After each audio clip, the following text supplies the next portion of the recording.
We are here to study a science, the science of consciousness. And consciousness has been understood for thousands of years by those who have left records of their scientific studies of this subject. That consciousness is energy, but a very different kind of energy than the kind that physicists tend to talk about, which, from the perspective of yogis, the scientists of consciousness, are very gross forms of energy. Even the nuclear forces, strong and weak forces, they're very gross. But there is another energy, subtler than that has been called life energy. The modern philosopher in France, what was his name? Bergson, Henri Bergson, called it élan vital, the vital energy of life. If Wilhelm Reich were sitting here today, he'd say meditation has the purpose of increasing our orgone energy. He called it orgone. He stumbled upon this while he was practicing Freudian psychoanalysis, and Freud originally recognized the energy of life. He called it libido. But then there was a lot of pressure put on the analysts to cancel out this theory and go back to a purely materialistic approach. So libido disappeared from the psychoanalytic texts. But no, Reich realized after doing laboratory experiments that it was real. And he was put in a federal penitentiary for his insights into orgone energy. He was only one of a very long line of people who have discovered and used this energy and were repressed by social forces. You can go back to Anton Mesmer in the 1700s, who called the same energy animal magnetism. And his approach to healing using animal magnetism led to far better results than those that could be achieved by the medical establishment. And so they blackballed him and eliminated him. And he proved that this life energy, when it was channeled properly, could lead to states of anesthesia that didn't require chemicals. And of course the pharmaceutical industry, which was already quite strong at that time, did not like that idea. And they were one of the motors behind eliminating Mesmer. But we could go on and see many, many modern thinkers who have stumbled on this reality and have confirmed the findings of the ancient yogic scientists. For example, to go back to Reich, he recognized that in a healthy state, the orgone energy flows through the body. And he recognized also that it was the same energy as the yogis in the ancient world called prana in India, and the Taoist yogis in China called qi. In Japan it's called ki. It has many different names, but it's the same life energy. But the yogis in India recognize that this prana exists on a spectrum. And the grossest manifestation of that energy produces the world that we think of as material. Although quantum physics has now recognized again that matter and energy are convertible, and that energy ultimately is something so subtle that it is made up of probability waves, in other words, consciousness. But to get back to Reich, he recognized that most people that he was working with did not have an even flow of orgone energy in their bodies. It was in a disturbed state. He called it oranur. The yogis simply called it rajasic energy, rajasic state of the prana.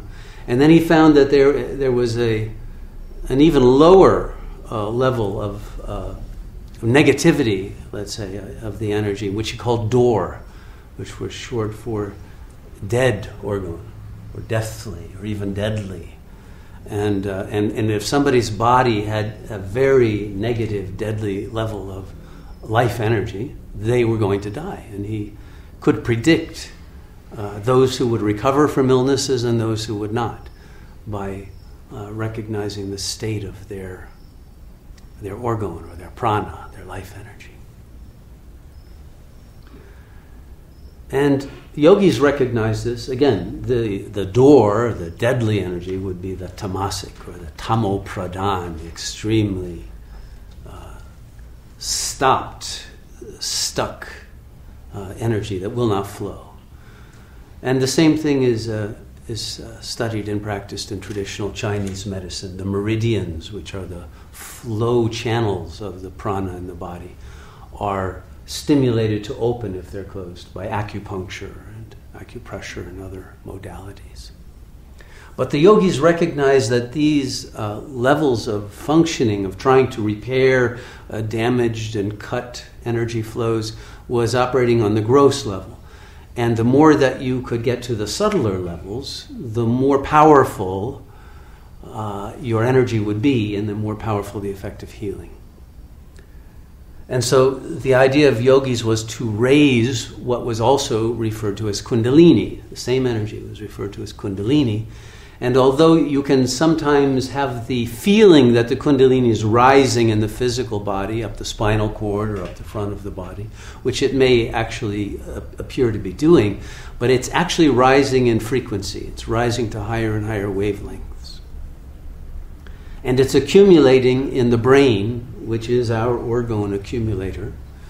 And when it reaches a certain point, it will shift the entire way that consciousness functions.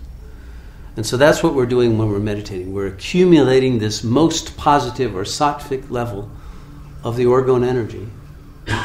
And through that, we are producing a transformation of our consciousness.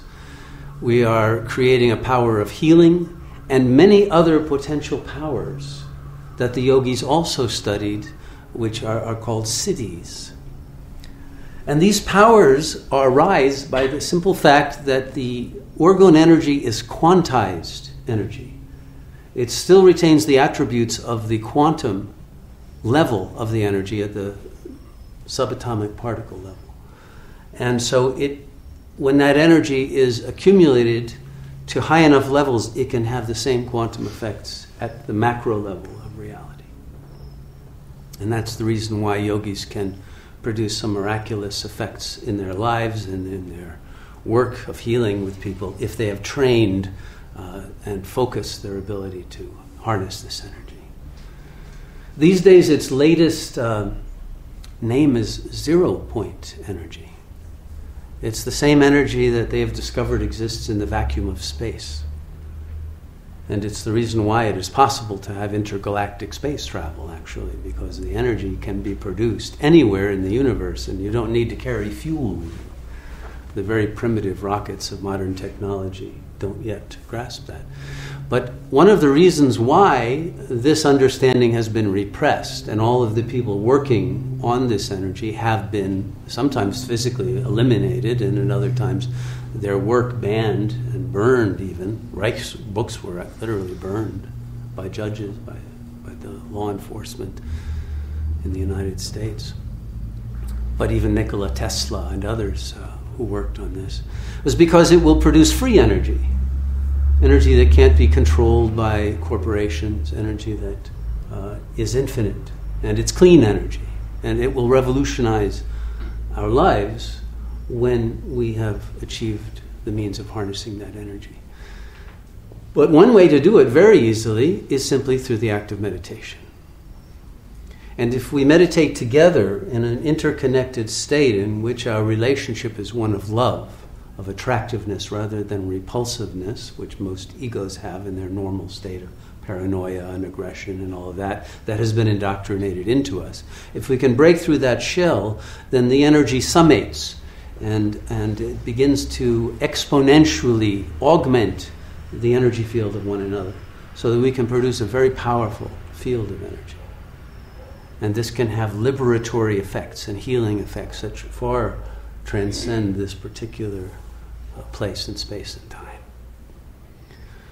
And so if we focus on meditation as a scientific experiment and give all of our attention to it, because the energy is accumulated through the payment of attention. And we turn our attention inward and don't allow any distractions. And don't allow any lowering of the wavelength through aggressive or negative or depressed or anxious thoughts, but thoughts that are of the highest kind, and then transcending thought altogether into silence. But a silence that is a silence of devotion, of love, of reverence, of the sacredness of all that is. That level of silence produces itself a kind of energy field.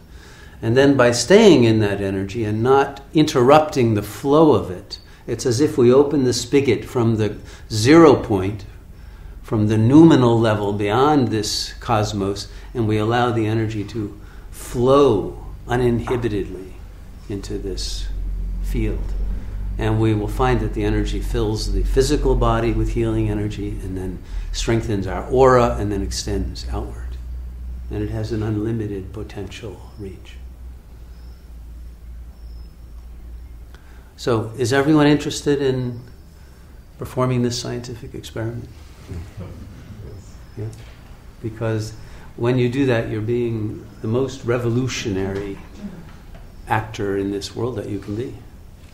You're bringing a kind of energy into the world that the mainstream authorities will say doesn't even exist, and yet it is the energy that has the potential of healing our planet, including the ecological level of the planet, which is a great producer of that energy, but we have contaminated it. We've covered the earth with such pollution, such negative, such dead and destructive energy, that the orgone energy in nature itself is dying. And this is producing upheavals in the geophysical strata of the world. So, when we liberate this energy, we will find that it is sucked up, it is wanted, there's a thirst for it. And it requires us to recognize that there is an infinite source of this life energy, which is also love energy, within us. So that we don't need to suck it out of someone else and become a psychic vampire. We can find it within. It's the kingdom of heaven within. And that will enable us to transform our whole psychology from takers into givers. And this also has a catalytic effect on others. And we can transform the psychology of the collective unconscious in a very short time if we will consistently radiate and transmit this very powerful energy.